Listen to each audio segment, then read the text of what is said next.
Hey everyone, Mango7Roll here. How are we doing today? I just want to show you new players or people, I guess like me, that want some help building units and you just can't figure it out. I see so many people making posts on Reddit, on my Discord, on Twitch chat, on YouTube chat, on Twitter. How do you build a unit? And it's just, it's really hard. There's so many options. You don't really know what you want to build. You don't know why you want to build it. You don't want to delve into calculators, and obviously there's people who do that sort of thing, and those aren't going to need my help. Those are the ones that can help me. I'm not one to sit on a calculator and try to decide if I should go Life and Death 3, or if I should go Fury, or if Darting Blow's enough, or all those different possibilities. I'm not the type that will sit there being like, well, I want plus defense because then I'll live Bolin, but without plus defense I won't actually survive Bolin. So I don't care about that part. What I want is an easy way for you guys and myself to figure out builds for things without getting too into it. And this is the best thing I can find without having to search and ask a ton of people. So the first thing I do is go to Game Press, Fire Emblem Heroes, just a quick Google search for Fire Emblem Heroes Game Press, and then the unit name will find it. And this is what we find here. We'll use Ira first, just an example. And you can see a bunch of information on our thing. Obviously, you can find their IVs here. You can get some information on IV sets, which is really hard. And it can give you a pretty good idea of whether or not your plus attack minus res Ira is good or not. And whether somebody would prefer defense or res or HP as their bane or boon. Just a pretty good outline here of their banes and boons, and this is for every single character. They have this. They also have these skill sets, which are just pre-made things already, and they have explanations and everything. This is another fantastic option, just to read about what things do, and that's the main thing. Not everybody understands why somebody would use Desperation, for example, as a B slot, why somebody might want to use Life and Death over Fury. And a lot of the times, these things kind of explain it. So really keep that in mind.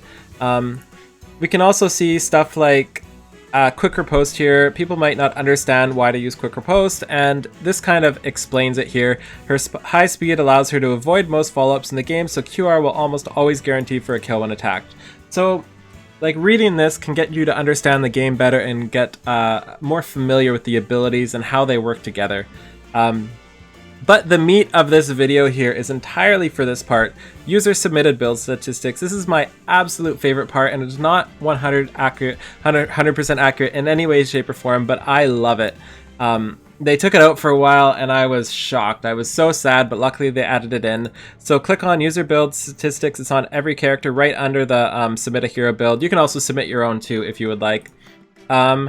And we can see there are approximately 104, 5, 6, 7, 8, 9 builds right now of Ira submitted. We can see 104 of them use Ira's Blade, so it's probably pretty obvious that's what you should be using for her A skill. We can see that 72 use Reposition, and that's the same idea. Odds are Reposition is going to be Ira's best skill.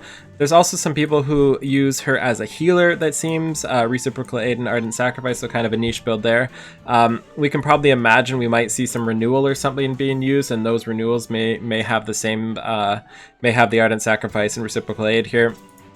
We can see specials as well. It's pretty obvious you want to use Regnal Astra, although I am surprised not one person has Noontime. You can tell I have not submitted my Ira build. We can see A skill. It's pretty obvious, again, that people want to use Swift Sparrow for her. There's also a few that have inherited Distant Counter as well, so that is obviously another option, especially for monster Iras, the super merged ones. We can see a few use Fury, although it's probably better to just stick with Swift Sparrow. Some use Life and Death, and you can kind of get the idea there. And if we look at B, it's pretty obvious again. Desperation is where it's at for Ira. It seems to be by far her most popular thing. But another thing to keep in mind here is Wrath 3 is super limited in builds. We can actually open Wrath 3 here, and we can see who has it at what skill. So we can see Nephany uses it at 5 stars, and that's about it. So keep that in mind there, that say there were 30 Desperations and 10 Wraths. It would be a pretty good chance that Wrath would be a better option than Desperation, but more people have Desperation, so they use that instead. So definitely to keep that in mind. And then at her C slot, we can see that many people seem to just prefer threat and speed, but it's all over the map. There's also threat and defense. It depends on what's on your team. If you have a bunch of TS3s already, you might want to use defense 3. There's also speed smoke and attack smoke, but again, just like Wrath here, it's only really learnable by Sigurd, and attack smoke is only really learnable by Brave Lyn. So I think one of these two would be the best for Ira, but it is super heavily to invest in. So we can get the budget options here, and we can see most people went with that.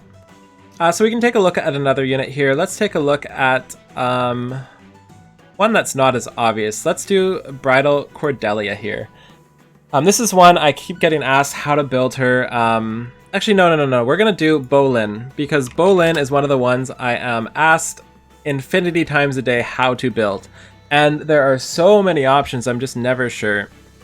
We can see again, her preferred IVs are attack and speed, blah, blah, blah. You already know that. Let's go into the... Like, look at all these builds. There's so many different builds.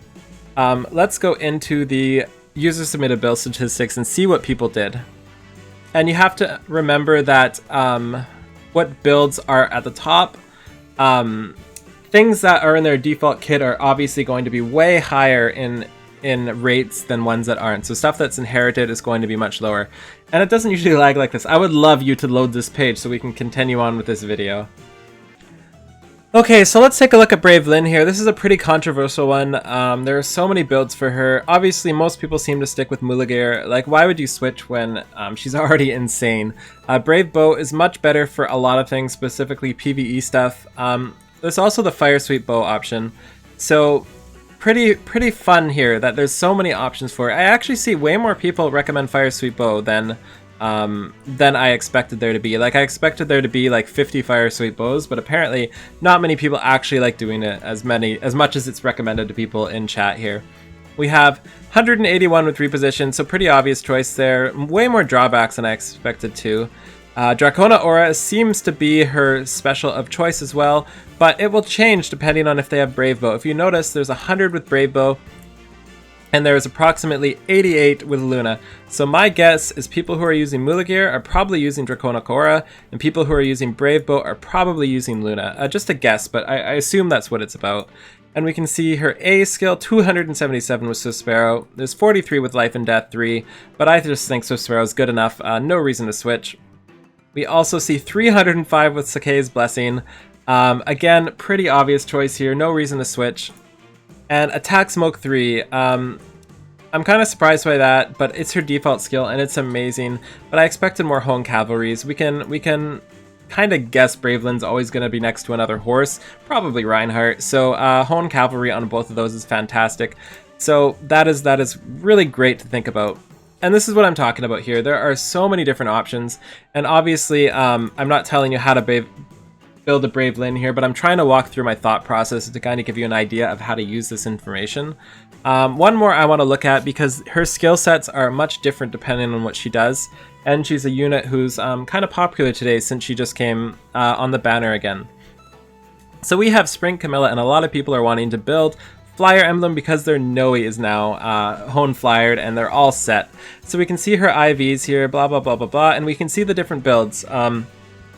We can see that there's Blade builds, Braun Raven builds, there's builds who stick with Green Egg, and we can see the different sets that they have. There's TA sets, there's Fury sets, there's Tonebreaker sets, tons of different builds she can make. So let's take a look at her build statistics and try to figure out what skills go with what. So first thing, we have Grondblade at 41 and Grand Raven at 26. We can kind of negate the green eggs. I think those are people who just kind of haven't changed it because they don't want to. It's pretty obvious that the other two are much better options. So the vast majority are Grondblade here. And Rally Attack is kind of the same as Green Egg. She defaults with Rally Attack, so it's good to kind of understand when something is really high because they come with it, and when something is really high because it's amazing. So Reposition and Drawback are the two choices for her movement skill, I believe. And we also have her special is 54 with Moonbow, 14 with Bonfire. And this is another one where you kind of have to look into it. Defiant Speed 3 is is here for her A slot, 39 people. It's not a very good ability, so I imagine, especially on a flyer, that should not be taking too many hits. I imagine that's just people who left it their default. So we can see her true choices are really Triangle Add Up 3, Fury 3, Out Shield, Starting Blow, even Close Counter. There's 7 Close Counters inherited on here. That's pretty impressive. I imagine that's for a really high merged build that's super bulky because of their merges. Generally, the people who have the super high merges can deal with Close Counter and Distant Counter and stuff like that. We can also see Triangle Adept is 25, so we can expect whatever one is close to that to kind of be the backbone for those builds. So Green Tomebreaker probably goes with Triangle Adept builds, and then Fury 3 probably goes with the Vantage builds. I might be wrong there. There's also Desperation 2 as well, or Desperation 3 as well in the build. And for her C, we can expect the trio of flyers, Goad, Fortify, Hone flyers. My guess is there would be way more Hones than either of the other two if Hones was more accessible. So there's that to think about as well. But as you can see here, there are so many builds for her, and this is just a great idea to get a good thought process of how something is built, why it's built that way, and maybe you have way more Furies than you have Triangle Adept, so you want to use Triangle, or you want to use Fury instead. And that's another thing you can look at here. And a lot of people don't know this exists, so we're going to switch over to our good old Fire Emblem here. And one of the best things in the game that's been added for skill inheritance that a lot of people don't know it's there still, like every time I do it on stream, people are kind of surprised sometimes. So we want to look at Inherit Skill, and let's take a look at Camilla here. We'll bring her in, and what were the ones we were looking for? We were looking for Fury, so we can click on Filter in the very top here. I'm circling it there, and you want to filter by A skill since Fury is an A skill. And scroll down until you find Fury. Click on Fury 3, and then it absolutely highlights every single person that has Fury 3 available to them. We can see Hinata has Fury 3 available to him, but it's obviously not until 4-star. We have Bartray there, it's not until 5-star. We have Jagan's, not until 5-star as well. And then we have our Lone Hinata, which is at the top, that gets Fury at 4-star. And we can also do the same with Triangle Adept here. If we can ever find Triangle Adept, we will do the exact same thing. There we go. Triangle Adept, so we can see we have a ton of Roys available for Triangle Adept to give her. And everything like that is just the perfect way to figure out a unit build. And you want to do some research still, but you don't need to go 100% off of what somebody says. And this way you can kind of intelligently figure out the way to go with that unit that you want to build. So yeah, that's about all I wanted to look at today. I hope you guys enjoyed this. Feel free to like, comment, subscribe, all that sort of thing. If you have any other tips for newer players or people who don't fully understand the system yet, please let me know. But I really recommend you guys to read up on Fire Emblem. Like, you're not going to understand what to use, why to use it, how to build something, unless you read into things and figure out how things work together. There's so many builds that go together, like Ground Raven, Ground Blade, they all come with the same sort of skill set. So make sure you really look in depth at the things, and hopefully you guys can come out ahead in your build. So thanks so much for watching, have a great day, and see everybody next time.